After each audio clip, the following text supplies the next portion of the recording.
Hello everyone, আমি স্মৃতি আজকে আপনাদের জন্য নিয়ে এসেছি ম্যাঙ্গো জার কেকের রেসিপি। দেখতেই পাচ্ছেন ম্যাঙ্গো জার কেকটি দেখতে কতটা লোভনীয় হয়েছে এবং লেয়ারিংগুলো কতটা পারফেক্ট হয়েছে। এই রেসিপি ফলো করলে আপনারাও এরকম পারফেক্ট ম্যাঙ্গো জার কেক তৈরি করে ফেলতে পারবেন। এটার জন্য প্রথমে আমি তৈরি করব ম্যাঙ্গো পাইপেন জেল। এটার জন্য আমার লাগবে একটা পাকা আম।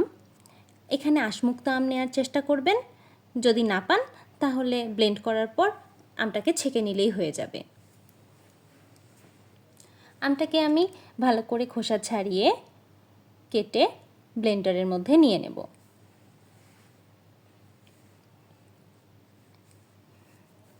বাজারেও ম্যাঙ্গো পাইপেন জেল কিনতে পারবেন, কিন্তু আপনারা যদি এটা ঘরেই বানান তাহলে জিনিসটা যতটা স্বাস্থ্যকর হবে, খেতেও মাশাআল্লাহ অনেক সুন্দর হবে। এখন আমি আমটাকে ব্লেন্ডারে নিয়ে নিচ্ছি। সবগুলো আম ব্লেন্ডারে নেওয়া হয়ে গেলে এটার মধ্যে আমি এখন দিয়ে দেব 2 টেবিল চামচ কর্নফ্লাওয়ার। এই কর্নফ্লাওয়ারটা পাইপেন জেল তৈরি করার সময় যখন চুলায় জাল দেবেন তখনও দেয়া যায়, কিন্তু আমি এটা আগে ব্যবহার করছি। আগে ব্যবহার করলে লাম্পস তৈরি হওয়ার কোনো চান্স থাকে না। এটার মধ্যে 2 টেবিল চামচ চিনিও ব্যবহার করব।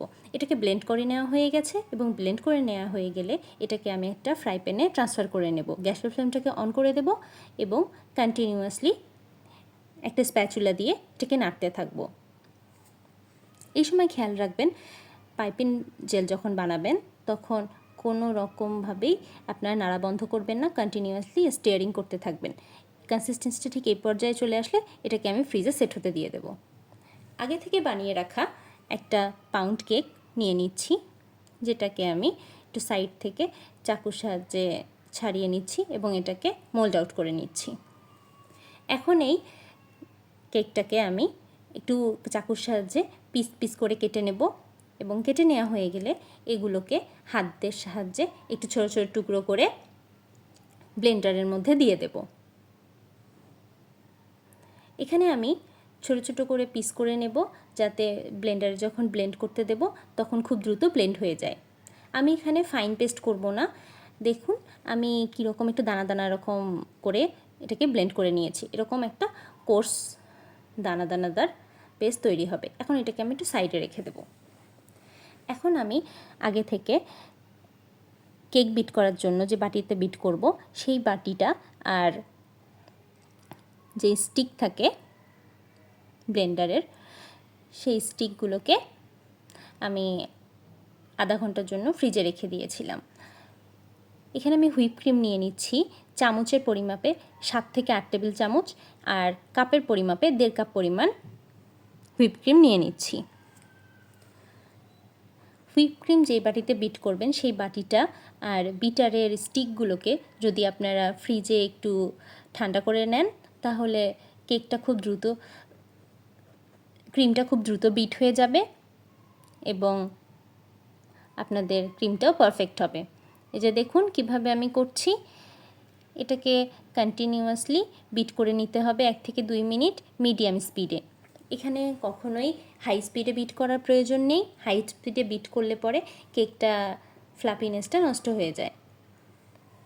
তাই বারবার করে 1 থেকে 2 মিনিটের মধ্যে মিডিয়াম স্পিডে এটাকে বিট করে নিতে হবে।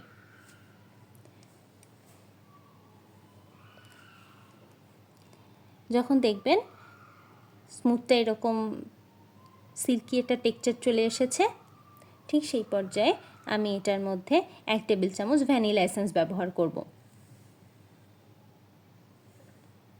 এবং ভ্যানিলা এসেন্স দেওয়ার পর এটাকে আরও একটু ভালো করে বিট করে নেব। এরপর আর বেশি ওভার বিট করার দরকার নেই। আমি এখন আর 30 সেকেন্ডের মতো এটাকে বিট করে নেব। এখন এখান থেকে আমি হাফ পোর্শন ক্রিম তুলে নেব। একটা পাইপিং ব্যাগের মধ্যে ভরে আধা ঘন্টার জন্য ডিপ ফ্রিজে রেখে দেব, যাতে ক্রিমটা একটু সেট হয়ে যায়। আর ক্রিমটা যখন সেট হয়ে যাবে তখন এটা দিয়ে ডিজাইন করতে খুব সুবিধা হবে এবং কাজ করতেও ভালো হবে।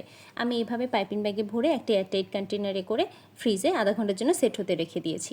এখন বাকি ক্রিমগুলোতে আমি আগে থেকে বানিয়ে রাখা ম্যাঙ্গো পাইপিং জেল থেকে 3 টেবিল স্পুন পরিমাণের ম্যাঙ্গো পিউরিটা নিয়ে নিচ্ছি। এখন এটাকে খুব ভালো করে ব্লেন্ড করব। তাহলেই তৈরি হয়ে যাবে আমাদের ম্যাঙ্গো ক্রিম। এই ক্রিমটা দেখতে একটু নরম মনে হবে, কিন্তু এতে সমস্যা নেই, কারণ আমি এটাকে ডিজাইনের জন্য ব্যবহার করব না, আমি এটাকে লেয়ারিংয়ের জন্য ব্যবহার করব। আর লেয়ারিংয়ের ক্রিমটা যদি একটু নরম হয় তাহলে খেতে মাশাআল্লাহ অনেক সুন্দর হবে। এটাকে একটু সুন্দর করে বিট করে নিয়ে এটাকেও আমি আগের মতোই পাইপিং ব্যাগে ভরে এয়ারটাইট কন্টেনারে করে সেট হতে রেখে দেব। আর বাকি ম্যাঙ্গো পাইপিং জেলটাকেও পাইপিং ব্যাগে ভরে সেট করতে রেখে দেব নর্মাল ফ্রিজে।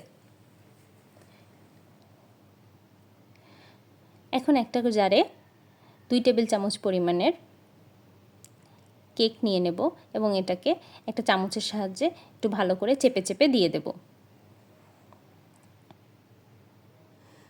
প্রতিটা জার পূর্ণ হয়ে গেলে এর মধ্যে ম্যাঙ্গো ক্রিমটাকে আমি দিয়ে দেব।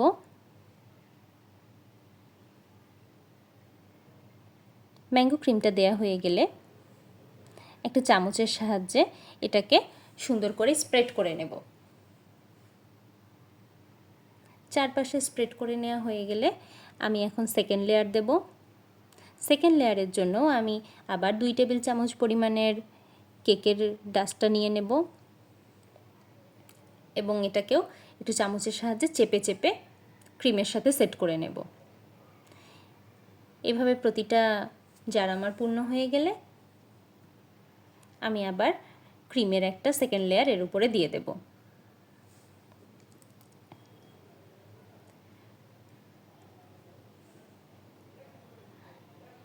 আমি এখন ক্রিমের লেয়ারটা দিয়ে দিচ্ছি। এভাবে প্রতিটার উপরেই আমি ক্রিমের লেয়ার দিয়ে দেব। ক্রিমের লেয়ার দেওয়া হয়ে গেলে এটাকে আমি আবার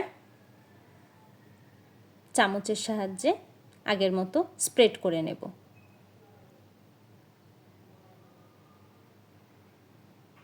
এই যে দেখুন কিভাবে আমি স্প্রেড করে নিচ্ছি, আপনারা ঠিক সেম প্রসেসে এটাকে স্প্রেড করে নেবেন।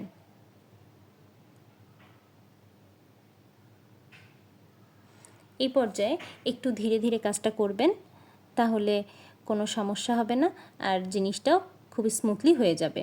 সবগুলো স্প্রেড করা হয়ে গেলে এটাকে আমি 10 থেকে 15 মিনিটের জন্য নর্মাল টেম্পারেচারের ফ্রিজে একটু সেট হতে রেখে দিয়েছিলাম এবং এর উপরে তারপর 10 থেকে 15 মিনিট পর এটাকে বের করে আমি পাইপিং জেলটা উপরে দিয়ে দিচ্ছি।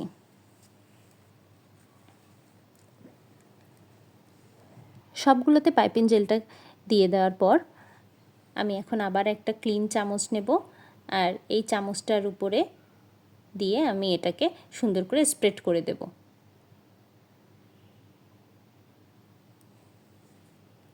সবগুলো আমার স্প্রেড হয়ে গেছে। এখন আমি এটাকে আবার আধা ঘন্টার জন্য ফ্রিজে সেট হতে দিয়েছিলাম। ফ্রিজে সেট আমার হয়ে গেছে।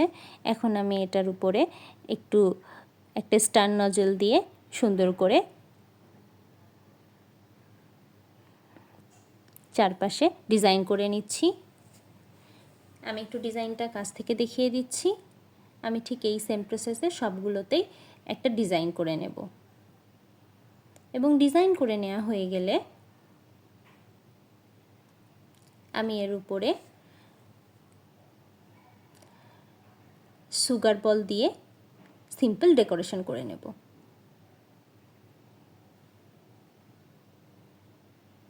এখানে আমি 2 ধরনের সুগার বল ব্যবহার করছি, একটা সাদা এবং আরেকটা গোল্ডেন।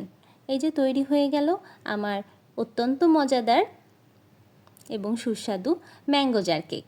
দেখুন এটা দেখতে কতটা লোভনীয় লাগছে, আর এটা যখন আপনারা খাবেন প্রতিটা বাইটে বাইটে আপনারা যখন ম্যাঙ্গো ক্রিমের ফিলিংটা পাবেন, এটা মাশাআল্লাহ অনেক সুন্দর লাগবে।